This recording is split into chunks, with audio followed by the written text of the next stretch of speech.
Bochinche, bochinche. Esta gente no sabe hacer sino bochinche. Eso lo dijo Francisco de Miranda en 1812, antes de que lo detuvieran y lo mandaran a la cárcel.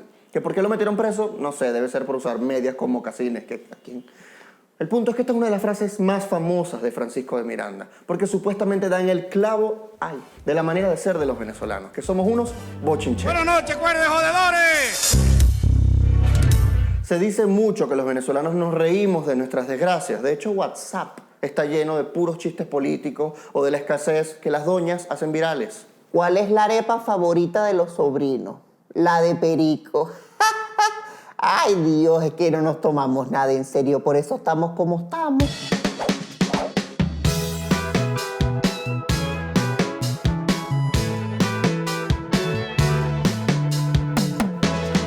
Mucha gente dice que en Venezuela estamos como estamos por hacer chistes de todo. Y me parece una crítica válida al humor. Pero yo como humorista me siento mal por esa opinión. Porque si eso es verdad, significa que al hacer reír estoy ayudando a que nada cambie. Por mi culpa, mi primito de 2 años dice huevo. Pero es que si son los niños, aprenden por imitación. Dicen lo que uno dice, hacen lo que uno hace. Él ve un partido de fútbol, tiene 2 añitos, ve un partido de fútbol y dice, la vino tinto, la vino tinto. Y apenas escucha la música de la cadena, dice, ¡coñuela madre! Yo siempre he pensado que como comediante soy parte de la solución, pero al parecer soy parte del problema. Yo soy como una especie de masajista para un paciente de artritis. No le curo la enfermedad, pero le alivio las tensiones. Así que eso de que la risa es la mejor medicina, eso no es tan así. Mejor cómprese un analgésico, señor. Para debatir este tema, traje conmigo a la doña del bufetal. Aclarando si es bueno, más bien es 350 y libertad. Bienvenida, doña del bufetal, ¿cómo me le va? Ahí, mijo, ahí. Cuénteme, ¿por qué usted piensa que estamos como estamos por hacer chistes de todo? Ay, mijo, lo que pasa es que el humor es una evasión de la realidad. Cuando la gente se ríe, está funcionando como un analgésico para la rabia. Es como un brujesí para la rabia, pues. Entonces, cuando la gente se ríe, no sale a protestar a la calle. Se queda aquí con su placer y entonces eso ayuda a la estabilidad del gobierno. Berro, usted argumenta mucho mejor de lo que yo pensé. Ay, mijo, es que yo en la universidad, yo estuve en el modelo de Naciones Unidas y yo fui la 6 mejor debatiente. Claro, entonces usted debería debatir con alguien mucho más inteligente, con el sabe. ¿Con quién?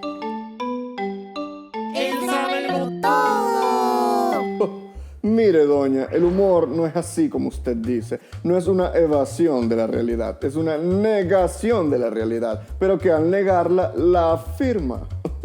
Habla para adelante y para atrás. Le explico, doña del bufetal.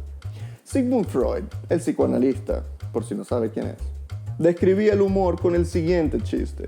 Un hombre es condenado a la horca y cuando le están poniendo la soga al cuello, el hombre le pregunta a su verdugo, ¿qué día es hoy? Le dice, lunes. Y el hombre que está a punto de morir dice, caramba, qué manera de empezar la semana. Verá, con este chiste el hombre no está evadiendo su realidad. La está negando porque no está comenzando la semana. Lo van a matar, pero este dolor que siente frente a la muerte hace que tenga una distancia psicológica que lo hace pensar, soy un hombre desgraciado, pero aún así logró ver la gracia de la vida. Ese es el humor. La dejé fue loca. Ya va, sabiondo, ¿para dónde se fue? Yo le quiero preguntar si él no cree que el humor es un arma de doble filo, como un cuchillo sin mango, que si uno la agarra se corta. Esa fue una muy buena pregunta de la doña del bufetal, pero yo se la voy a hacer a alguien que sabe mucho más del tema, Laureano Márquez. La silla tibia. Laureano, bienvenido a mi casa. Gracias. ¿Cómo estás? Muy bien. Me decías en estos días Sí. que te dijeron en una presentación, ¡estás gordo! Sí. ¿Qué respondiste?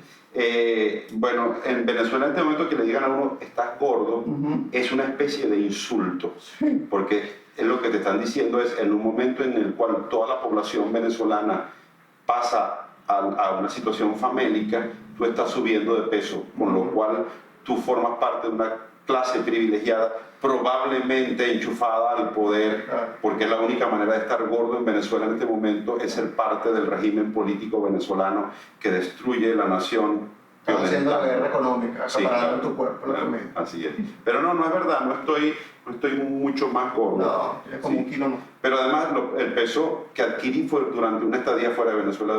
Se nota que estás Sí, bien. porque en Venezuela no hay manera de engordar, ni siquiera los que pueden estar mejor. ¿Y cómo lo llevas? ¿Cómo llevas la vida en Venezuela ahorita? En el comunismo? Vivir en Venezuela en este momento es difícil, es muy difícil. Primero porque, bueno, es difícil la subsistencia normal. Es difícil conseguir comida, es difícil conseguir medicamentos, es difícil tener seguridad para transitar en las calles. Y para los que hablamos y emitimos opinión pública, es difícil Claro. opinar sin ser perseguido. En medio de todas esas dificultades, uno se mueve. Y tú haces chistes en medio de eso. ¿No te Yo hago parece humor. irresponsable hacer chistes? En absoluto. Dios me ha enviado a la tierra a hacer humor, a llevar humor a la gente para que con el humor la gente sea capaz de ser mejor, de pensarse a sí misma, de encontrar destino, de soñar un país posible, mejor, justo, bueno, democrático. Para eso contribuye el humor. ¿Y qué opinas de esa opinión generalizada de que por hacer chistes de todos que estamos así, estamos jodidos porque no nos podemos tomar nada en serio? No, eso, mira, el humor tiene muchas manifestaciones. Yo creo que culpar al humor de lo que está pasando en el país es un exabrupto. ¿Por qué? Porque el humor, por el contrario, es un acto de reflexión del hombre. El humor está hecho para las grandes dificultades del ser humano, para que el hombre conserve la razón cuando todo alrededor suyo parece desquiciado, que es el caso de Venezuela en este momento. A través del humor, el ser humano afirma su no derrota, afirma que no ha sido vencido por las adversidades del mundo. Y también a través del humor, como decía Aquiles Nazoa, el ser humano piensa sin que se dé cuenta de que está pensando. El humor es una especie de pensamiento clandestino y de contrabando. Entonces, cuando se hace humor en una situación tan difícil como la que vive el país, es también una manera de expresar críticas que probablemente no pueden expresarse de otra forma por la censura, de expresar desacuerdo y además de incitar a la gente a que se piense de una manera distinta para cambiar, para que vea sus fallas y descubra que puede ser mejor. ¿Pero tú crees que el chistecito de WhatsApp, ese que mandan de la escasez o de cualquier otra cosa, si crees que eso es humor o eso es otra cosa? Bueno, es que ahí entraríamos en una discusión más profunda sobre qué es humor y qué no es humor. Los grandes teóricos que han reflexionado sobre el tema del humor lo asocian el humor más a la seriedad que al chiste fácil. Okay. Es decir, el chiste puede ser el desahogo nervioso ante una situación dramática que no resuelve la situación dramática y que te hace llevadera la situación dramática.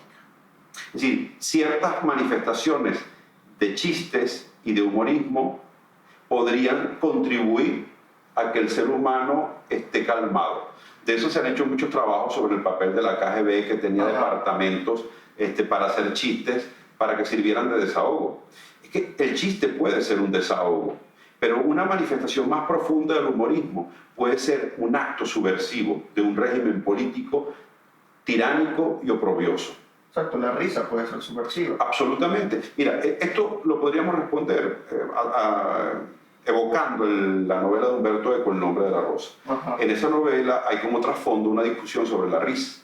Y hay un momento en el cual el monje que está asesinando a los otros por el libro de Aristóteles sobre la risa, le dice, Guillermo de Bacasville le pregunta, mira, pero tú no vas a acabar con la risa acabando con este libro, la gente ríe. Y entonces él dice, sí, la gente ríe de sus miserias cotidianas, y en la medida en que ríe de sus asuntos infradiafragmáticos y peca riendo, vienen a mí y vienen arrepentidos por haber pecado, mi poder sobre ellos es superior.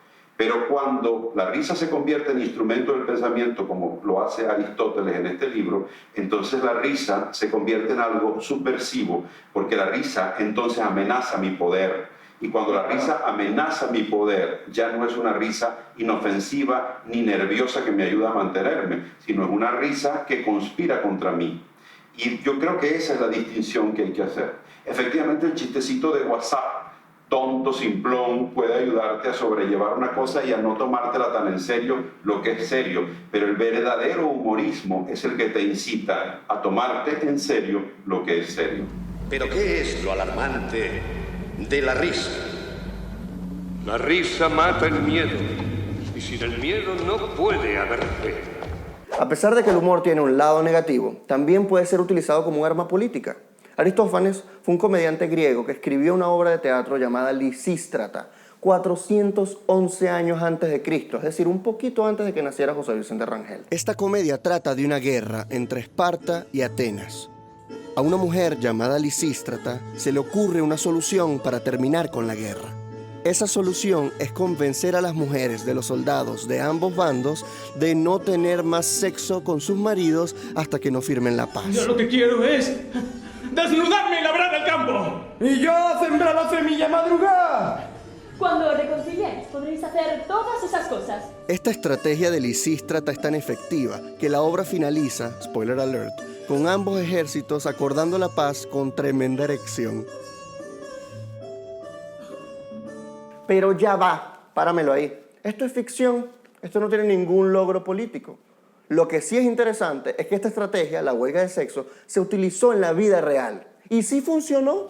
Vamos a Liberia en 2003. Una horrorosa guerra civil de más de 13 años y 200.000 asesinados está terminando. Y todo gracias a un movimiento de paz de mujeres liderado por Leima Bowie. A pesar de que esta mujer pareciera que vende empanadas en Margarita, utilizó varias estrategias de lucha pacífica para terminar con la guerra de su país. Y entre esas estrategias está la de Lisístrata, la huelga de sexo.